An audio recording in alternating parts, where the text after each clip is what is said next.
అధికారంలోకి రాగానే అర్హత ఉన్న ప్రతి ఒక్కరికి ఇళ్ల స్థలాలు ఇస్తామని చెప్పిన కూటమి ప్రభుత్వం ఈ 20 నెలల్లో 26 జిల్లాల్లో కనీసం 26 ఎకరాలు కూడా సేకరించలేదని సిపిఐ జాతీయ కార్యదర్శి రామకృష్ణ తీవ్రస్థాయిలో ఆగ్రహం వ్యక్తం చేశారు. పేదలకు ఇళ్ల పట్టాలు, రేషన్ కార్డులు, పింఛన్లు ఇవ్వాలంటూ ఆర్డీఓ కార్యాలయం వద్ద సిపిఐ ఆధ్వర్యంలో మహాధర్నా నిర్వహించారు. ఈ కార్యక్రమంలో వందలాది మంది సిపిఐ శ్రేణులు, పేదలు పాల్గొన్నారు. ఈ కార్యక్రమంలో సిపిఐ జాతీయ కార్యదర్శి రామకృష్ణ స్వయంగా పాల్గొన్నారు. ఈ సందర్భంగా ఆయన మాట్లాడుతూ, ఈ ప్రభుత్వం అధికారంలోకి వచ్చినప్పటి నుంచి మాటలు చెప్పడం తప్ప ఆచరణలో ఒకటి కూడా అమలు చేయలేదన్నారు. పేదలందరికీ ఇళ్లు ఇస్తామని చెప్పి 26 జిల్లాల్లో కనీసం 26 ఎకరాలు కూడా సేకరించలేదన్నారు. ఒక్క రేషన్ కార్డు, ఒక్క పింఛన్ కూడా ఇవ్వలేదని విమర్శలు చేశారు. వేల టన్నుల రేషన్ బియ్యం విదేశాలకు అక్రమంగా రవాణా చేస్తుంటే ప్రభుత్వం ఏం చేస్తోందని నిలదీశారు. సీజ్ ద షిప్ అన్న పవన్ కళ్యాణ్ కనీసం ఇప్పుడు సీజ్ ద లారీ అని కూడా అనడం లేదన్నారు.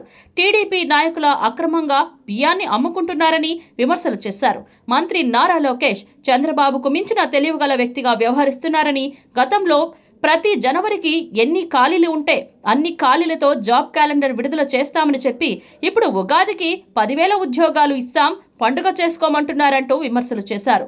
వెంటనే ఇళ్ల స్థలాలు, కొత్త రేషన్ కార్డులు, పింఛన్లు ఇవ్వకపోతే ప్రభుత్వంపై యుద్ధం ప్రకటిస్తామని ఆయన హెచ్చరించారు. రాష్ట్ర వ్యాప్తంగా 26 జిల్లాల్లో కూడా పేద ప్రజలందరికీ కూడా ఇళ్ల స్థలాలు ఇవ్వాలి, రేషన్ కార్డు ఇవ్వాలి. అదేవిధంగా వారికి ఏదైతే పెన్షన్ రాని వారు ఉన్నారో వారందరినీ కూడా గుర్తించి పెన్షన్లు ఇవ్వాలని డిమాండ్ చేస్తూ పెద్ద ఎత్తున ధర్నా కార్యక్రమాలు చేపట్టారు. ఈ ప్రభుత్వం అధికారంలోకి వచ్చి 20 మాసాలు గడిచినప్పటికీ 26 జిల్లాల్లో కనీసం 26 ఎకరాల భూమి కూడా సేకరించలేదు. ఎక్కడ కూడా ఒక్క ఇంటి స్థలం కూడా పంపిణీ చేయాలి. అదేవిధంగా పేదవాళ్ళు ఇవాళ కొత్తగా వచ్చిన వాళ్ళు, లేదంటే ఎవరైతే వృద్ధులు ఇదైతే వారికి నీవు ఇవాళ పెన్షన్లు కావాలని కోరుతా ఉంటే కొత్తగా ఎవరికి పెన్షన్ ఇవ్వడంలే. రేషన్ కార్డులు కావాల్సిన వాళ్ళకి రేషన్ కార్డులు కూడా సక్రమంగా ఇవ్వలేకపోతా ఉన్నారు. మరోవైపు కోట్లాది రూపాయల స్మగ్లింగ్ బియ్యం, ఇవాళ ఏదైతే రేషన్ బియ్యం ఉందో ఆ రేషన్ బియ్యం అంతా కూడా లారీల్లో తీసుకొని పోయి స్టీమర్ల ద్వారా ఇతర దేశాలకు అమ్ముకుంటా ఉన్నారు. గతంలో జగన్మోహన్ రెడ్డి ప్రభుత్వం ఉన్నప్పుడేమో అక్రమ బియ్యం అని చెప్పి సీజ్ ద షిప్ అన్న పవన్ కళ్యాణ్ మళ్ళీ ఏం మాట్లాడడంలే, కనీసం సీజ్ ద లారీ అని కూడా అనడంలే. కాబట్టి ఏమంటే అక్రమంగా బియ్యం సరఫరా అవుతా ఉంటే అటు సివిల్ సప్లైస్ మినిస్టర్ కానీ పవన్ కళ్యాణ్ కానీ ఇవాళ మాట్లాడలేకపోతా ఉన్నారు. పైగా మీ ఎమ్మెల్యేలు ఈ దొంగతనాలకంతా కూడా పాల్పడతా ఉన్నారు, అక్రమంగా బియ్యం అమ్ముకుంటా ఉన్నారు. కాబట్టి వాళ్ళు ఇవాళ ప్రభుత్వాన్ని మేము నిలదీస్తా ఉన్నాం. ఇవాళ ఎవరైతే అర్హులైన పేదవాళ్ళు ఉన్నారో వాళ్ళందరికీ కూడా రేషన్ కార్డులు ఇవ్వాలి, అదేవిధంగా పెన్షన్లు ఇవ్వాలి. దీనితో పాటు గ్రామీణ ప్రాంతాల్లో 3 సెంట్లు, పట్టణాల్లో 2 సెంట్లు ఇంటి స్థలం ఇవ్వాలి.